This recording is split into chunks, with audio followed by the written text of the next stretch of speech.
Okay, today I wanted to talk more about the Eminence and Shadow. I've been continuing to watch, and it has actually continued to be fun. So I'm going to continue to watch it, and I saw a fun thing that the interesting thing that the author did and the story did that I kind of wanted to highlight, which is as a show goes on, um, how do you keep it interesting and fresh, basically? How do you keep the ideas, let's see, new, fun, engaging, all that stuff, basically. Because remember, you're constantly coming up with new things that have to build off of the other stuff and be different, and all the usual stuff that is pretty obvious in writing essentially sequels or sequel episodes for everything. So basically, just to see how they do that. So one of the things that they did in the episodes I'm following was episode, let's see, I think it was 15 to 19 is the main part, and technically you can include 20 as well, but well, probably just include 20. But either way, the main ones that I was talking about was kind of just 15 to 19, because that's kind of where we see the build up. The build up is kind of mainly what I wanted to talk about. And for this one, we'll call this it's the tournament arc. Tournament arc. And basically this is where Sid enters what's called the, I think they call it the Bushin tournament. Tourney, and basically this is a very renowned swords fighter I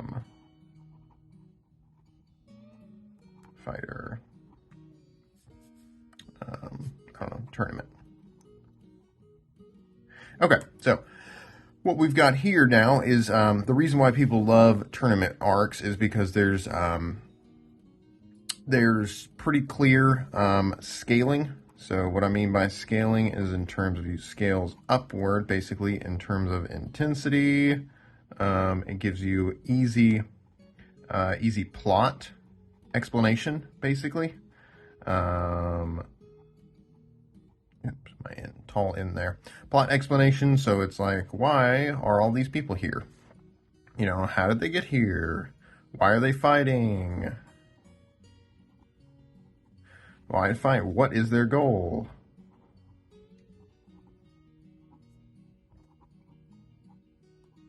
These are all normal questions that you'd normally have to figure out, but if you're having a tournament, it just explains all of this. We know instantly all of it. The only thing we don't know is kind of their individual backstories. So, why did they enter this tournament or this, that, and the other? And you kind of have that. You can have each individual story and kind of build into that, but at least it kind of explains everything for it. So, now, with Eminence and Shadow, what we're doing here is Sid, at the beginning of the episode, he's meeting with Gamma, or whoever, I think it's Gamma.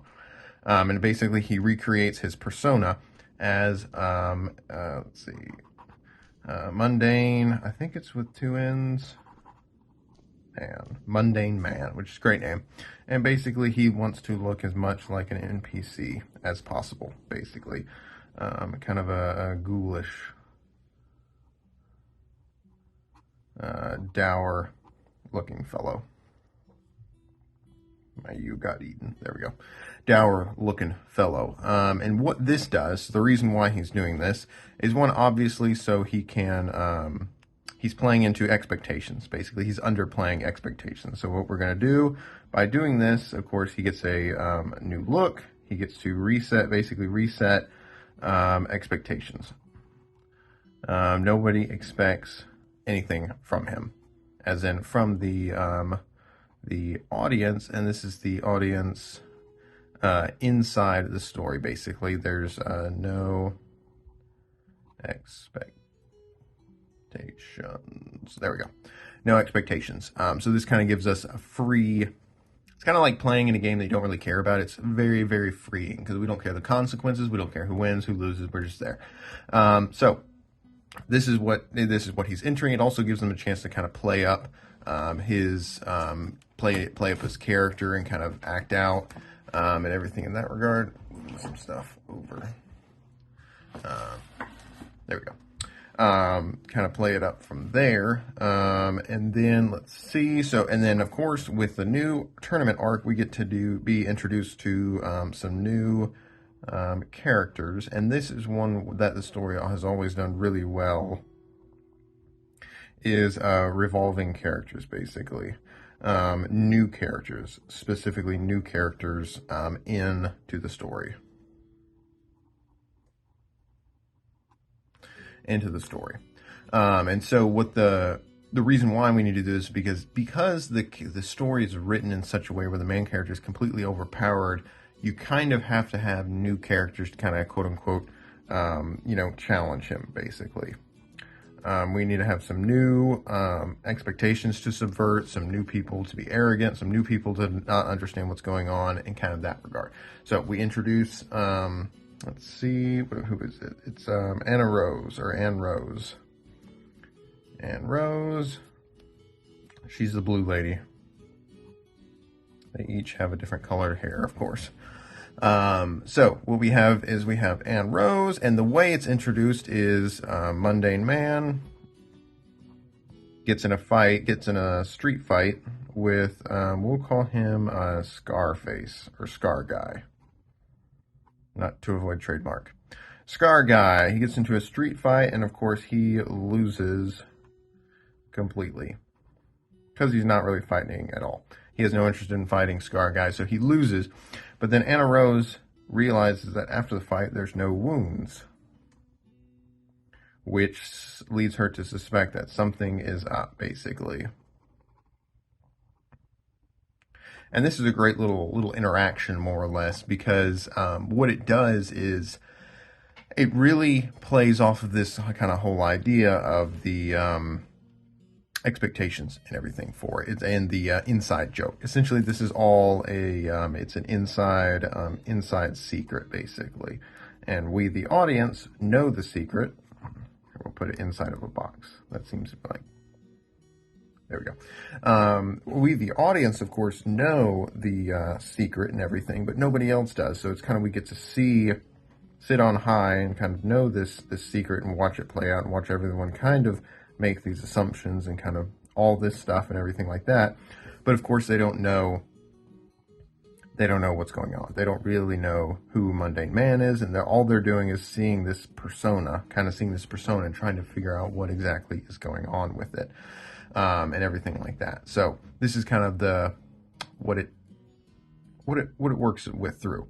And then part of the arc, the story does a pretty good job of usually having multiple plot lines going on. I'm probably not going to talk too much about it, not until the end. But basically, there's a whole Rose's arc, basically, where she's on the run from her fiance because she attacked him. His name is Perv Hatman.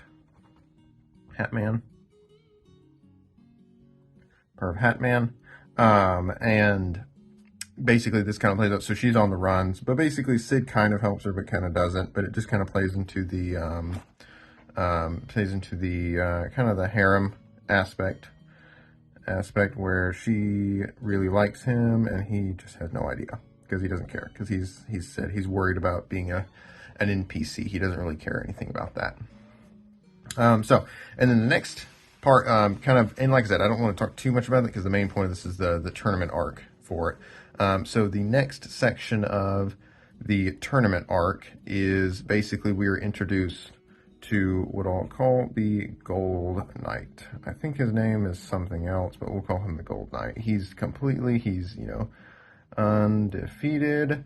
He's incredibly strong looking. I mean, his armor is literally made of gold. He's very shiny. We'll put some shine up here. He's very shiny and he's very arrogant. Very arrogant. So he's kind of got all this. So what we're doing here by introducing a character like this and having them in a tournament is what you're doing is you're engaging the audience. Because right now the audience may not necessarily care who wins in the tournament. You're wanting to engage the audience and let's see, into caring. Because the audience may not necessarily care about who wins the tournament. But what it is we all want to see someone who's a smug asshat, basically, see them get beaten down. So so that's where this whole aspect comes into. So basically, we're engaging the audience through getting a super smug guy, and he fights his fight, and of course this is independent, independent from Mundane Man's fight. Basically, he has his fight. Mundane Man enters the tournament and beats the guy without moving, seemingly, to where they think the enemy just fell over, basically. So he did it without revealing anything. So basically what we're doing is we have this payload, and the payload of this story is going to be the reveal, basically. And every time we push it back, the payload's getting better and better, basically. The payload is the reveal of, let's see, MM really is. And so basically what you're having this continual, like, inside secret joke, more or less, that's continuing to play on and on and on and on and on from there. And so that's kind of where these play into effect. And so let's see here. Yeah, we have this payload reveal, and then what we have also, another nice thing, and the other nice thing, I forgot to touch on this, but basically the whole point, one of the big aspects with, let's see, where is it? Oh, yeah, Anne Rose, is you have a different point of view. I highlighted this a lot in the other ones, but basically this is what, anytime he introduces usually side characters, is he starts having the story told from their perspective, which one takes away from having to tell the story from your main character's perspective, which if you're really trying to make that a scarcity, then it really works out. Basically, what it does is it continually has you seeing other people. You seeing, basically there's the people who know about MM are in the circle. The people who don't are outside, and Rose is outside, and basically we then get to see what she sees by looking into this perspective and into the secret, and not really being able to figure it out. And so what we do is, as an audience, we get to enjoy the mystery, but we also get to enjoy knowing the mystery the whole time. And that's what that does. So, and then what we have, really is this whole aspect I'll go into more detail as the episodes go on, but this keeps getting delayed, and so it gets better and better and you're waiting for him to finally basically show himself, more or less. That's what we're waiting for. But of course he doesn't do that yet. So we have to continue to watch. We have to continue to wait and see what's going to happen. And then in the story, pretty good also aspect. Sid's friend, I don't remember his name. He's not really that important, but basically we get to see he looks and kind of acts as the, again, this audience or the public in the story, more or less. Audience or public in the story. And what he does is he sees and he's judging based the strength of the characters on appearance, just like everyone else is. And this works out for Mundane Man because he does not appear strong at all. But basically now he's judging in the Gold Knight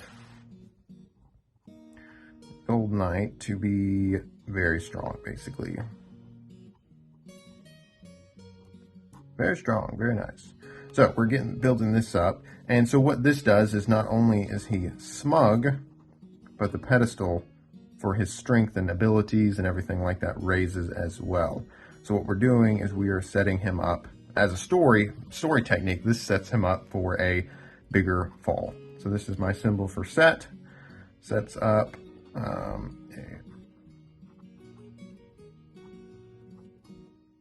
for a bigger fall. And this is what we're doing by continually hyping it up and kind of building this up and everything like that, is we're kind of setting him up for a fall eventually, which is really nice. And that's what we really want. So basically there's a decent amount of anticipation, more or less, that goes into the story, and every anticipation, just one, and to the story. And that's where that kind of, which again, like I said, engages the audience.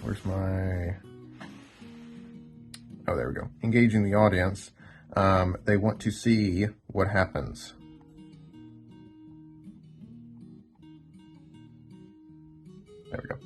They want to see what happens, which this is what we're aiming for as authors and storytellers. The audience has to care about what happens in your story. Otherwise, it just doesn't work. And then again, I didn't say, we probably wouldn't cover too much about it, but Rose stabs her fiance, Perv Hatman, changed his name for copyright reasons. We'll go with that. For copyright reasons. Basically from there. So she stabs him at the end of the episode. I think all this has been episode 15 so far. So then going into kind of episode, I think 16 and 17. 16, 17, I'm not going to talk about too much of the other.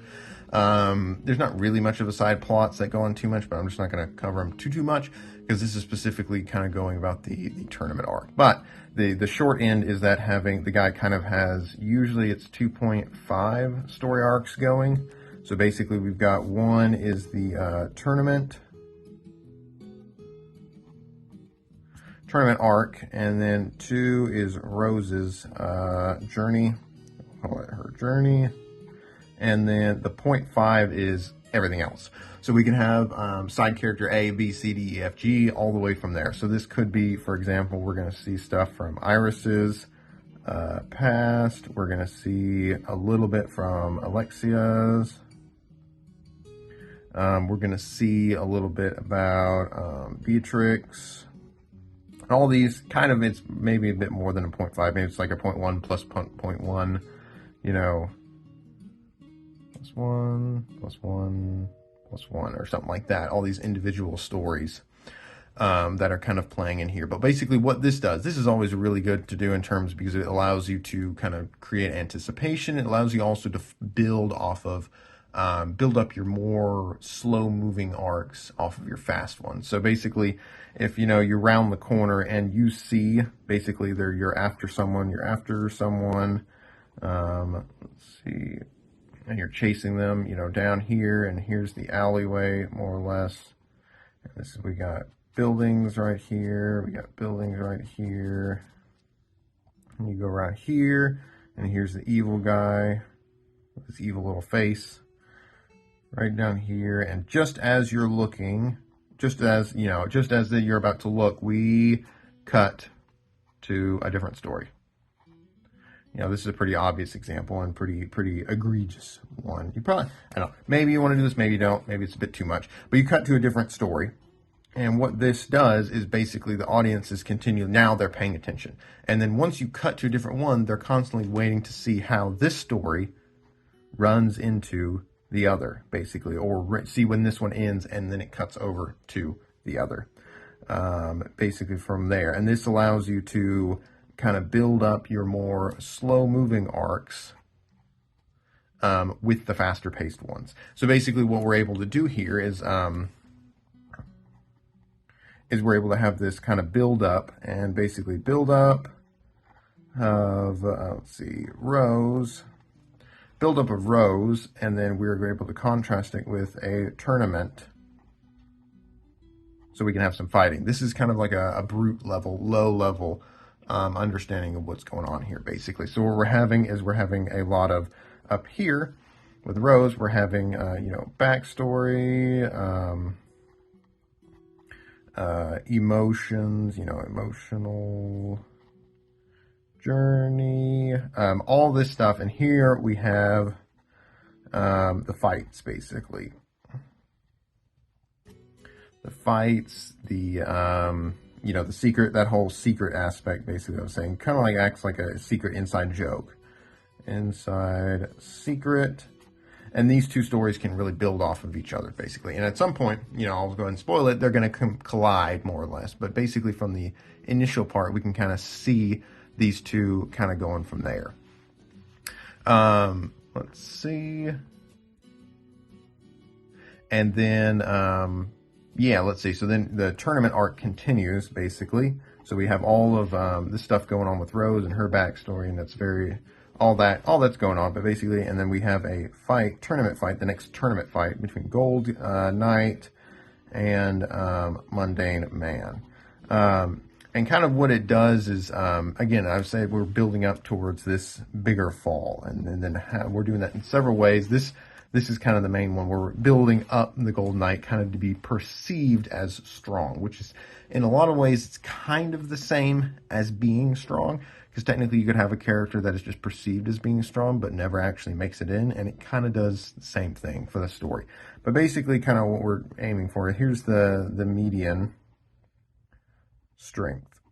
And basically we're setting up Mundane Man, our little MM down here. The reason why, because he looks weak, and this is where the story, this fight is basically told from a different point of view, more or less. We're told this point of view is all from, let's see, Anne Rose and Scar Guy. Again, they don't know his power level, so this kind of adds to this overpowered character sense, because, you know, they don't know P plus caret, that's kind of my overpowered symbol. They don't really know how powerful this guy is because they're looking from the outside. Kind of knowledge, usually once something becomes known, usually it ends up becoming weaker. This is kind of like where you get that annoying trend where you have the villain who then is really overpowered and then he joins the good guys and he becomes really weak. One, usually it's because the story just kind of makes him weak all of a sudden, but also kind of there's this idea of, you know, his power, you know what he's capable of. So you know that. So basically, either way, so we got this. We also kind of have a point of view from the Sid's friend plus the audience in the tournament, of course. So these are kind of the different point of views that we're jumping between. This is 1, this is 2. And these are kind of what's helped set the stage for it, set expectations, because this is what we're subverting. Basically, we're subverting expectations. And so what this does is basically everyone thinks one thing, but we are on the know, and then we get to reveal it. There's this payload. The reveal is that payload, basically. So MM's power level's down here, and up here we kind of have the Gold Knights, basically. And so this is the difference that we're dividing. So every time we build up his character, it gets higher this way. While every time we take down his character, it goes lower this way. And what it is, it's this difference, basically, where you're having the ant beat the Goliath, basically, or the giant.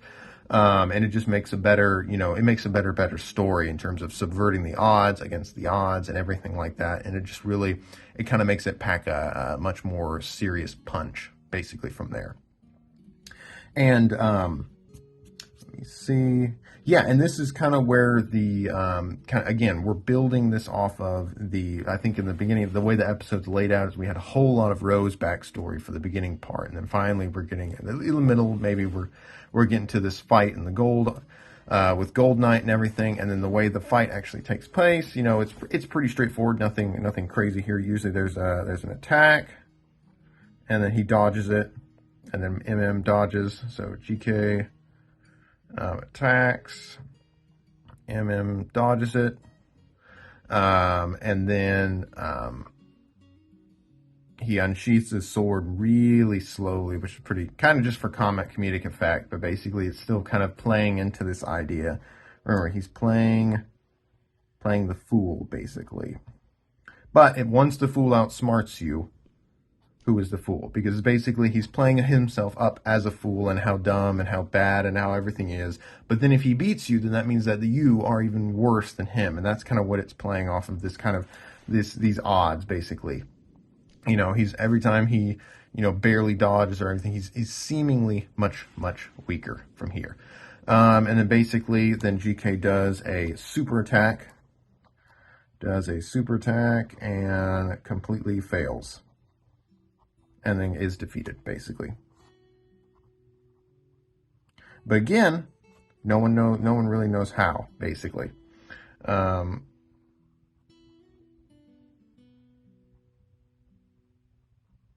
So basically, we're delaying this payload, basically.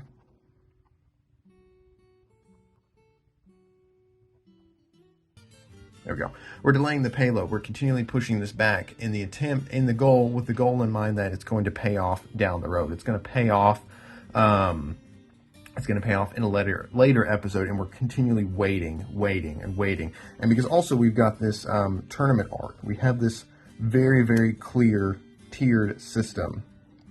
Usually it's about 3 or 4 fights is usually what you can get out of it. I think that's how generally most people do. So we've got the first fight with Rando here. This fight is with Gold Knight. See, I think maybe I guess they do 5 fights total. That's actually a decent amount. I guess it's the reason why this tournament arc does span like 5 episodes, so it kind of makes sense. Maybe it's like 1 fight per episode. Maybe that's how you'd space it out. I think this is Scar Guy, and then the other 2 we'll cover. I don't want to spoil it just yet, but basically we'll cover those in a bit. Basically, this is the second to last fight, and then the last fight from here.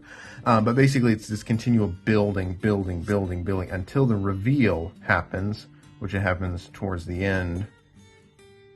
The reveal for who MM is basically from here, and then the secret is out, and basically we're playing this, kind of magician's game. It's kind of like watching, a really good magician. You really want to be in the know. And with a magician, you're wanting to keep people out of the know. But at the same time, it's kind of like watching people watch a magician show, but we know the secret, basically, the whole time. Now, granted, magician show, the whole point is to not know the secret, but there is kind of some smug, it's kind of nice to be in the know, basically. It's kind of like knowing gossip. Secret / is kind of like a good gossip, basically, where you just kind of want to know, but you don't want to really be involved. And that's kind of how this sort of plays out, basically, from there. But yeah, so that covers the episodes, I think 15 and 16, and I'm going to continue to cover the others and kind of continue to build and talk about the tournament arc and kind of what makes this good. So appreciate you guys watching, and I'll see you in the next one.